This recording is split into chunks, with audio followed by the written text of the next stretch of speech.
3 verse. Tuwangala tulaba abasajja bano abali mu kitabu bali mu nsinga si yaabwe. We want to look at these men who are in a nation which did not belong to them. Naye baabateeka ebintu byonna ebisobola okubakyusa okubajja ku Katonda ne balemerako. But they placed a lot of things before them that could divert them from God. Kubanga baali bategedde Katonda waabwe. For they have known their God. Katonda waabwe n'alabisibwa gye bali. And their God manifested himself to them. Ekigambo kiri kitokomanga ku oyo gwe nafukako amafuta ne kirabika mu bulamu bwabwe. The other word that never touched on the person that I anointed. Tewali kasaane kaatuuka ku bulamu bwabwe. There isn't any arrow that met their life. Tewali bulumi bwatuuka ku bulamu bwabwe. There isn't any pain that reached their lives. Baabasuula mu muliro naye baavaayo nga bwe bagenzeeyo. They are thrown in fire, but they came out without any fire. Kubanga baasigaza Katonda mu bulamu bwabwe. Because they remain with God in their lives. Ng'atudde mu kifo kye. Seated in his position. Nsomera okutandikira ku 14. Daniel 3:14. Nebukadduneeza n'addamu n'agamba nti, "Mmwe Saddulaaki, Mesaki ne Abeduneego, mukigenderedde bugenderezi obutaweereza Katonda wange n'obutasinza kifaananyi kya zaabu kye nayimiriza.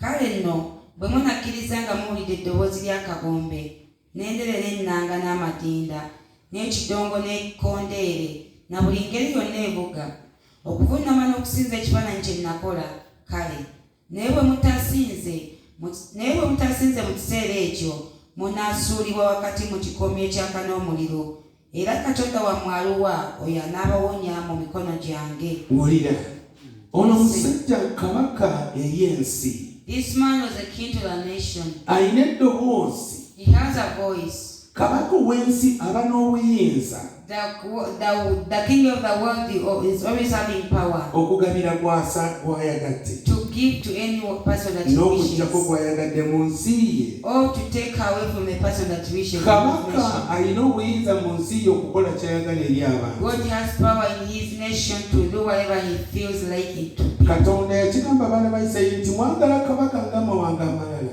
God told the children of Israel that you want a king like other nations. Kabaka oyo ajja kufuga abaana bammwe abafuula abaddu. That king will rule over your children and make them slaves. Kye banaakolanga nga kyonna kiba kya kabaka. Whatever they will be doing will belong. Ajja kubatwalako bakyala bammwe nga buli kiseera. He will be taking away your wives every time. Ajja kusobola okubatta nga buli lunaku. He will be able to kill them daily. Kati yali abalaga obuyinza bwa kabaka. Now he was showing them the authority of the king. Kati wano kabaka ayogera eri abasajja bamanyi Katonda waabwe. Now here the king is speaking to people who know their God. Nayimiriza ekifaananyi wali ekya zaabu. That I placed there a golden image. Wulira ekifaananyi ekya zaabu mulimu byonna bye wandyetaase. There is everything good that you may need. Kubanga zaabu alimu ssente. Because there is money in gold. Zaabu alimu ebintu eby'omuwendo bingi. Gold contains many precious things. Naye ffe jja amaaso go ku Katonda katono. But for you take away your eyes from God just a little bit. Wano weewali ssente. This is where money is. Eno gyeyo amaaso go leka kusabanga buli lunaku. Remove your eyes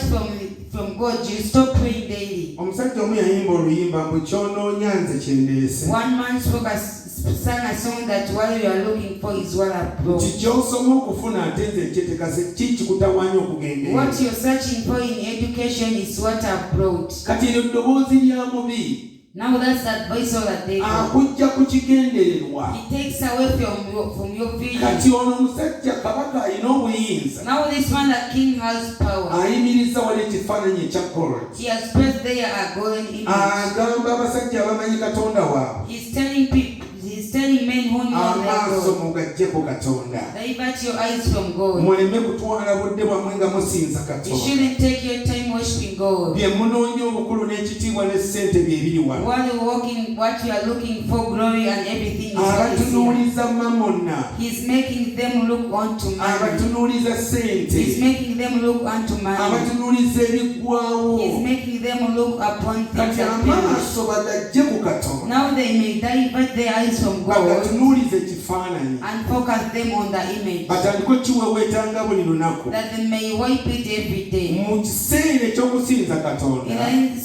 In time of worshiping God, basinze ekifaananyi. they may worship the image. Ekifaananyi kiriko kiriko aboogezi. There are many people who speak. Kiriko bakadde abawera. There are many people who convince abasobola okwogera nti wano we wali ebifuna. Who can say that here is where is profit. Wano we wali obulamu. Life is here. Because the Bible says that whenever you hear any voice and any other sound and any other voice, He has placed it there to speak onto your ears, just to divert you from God.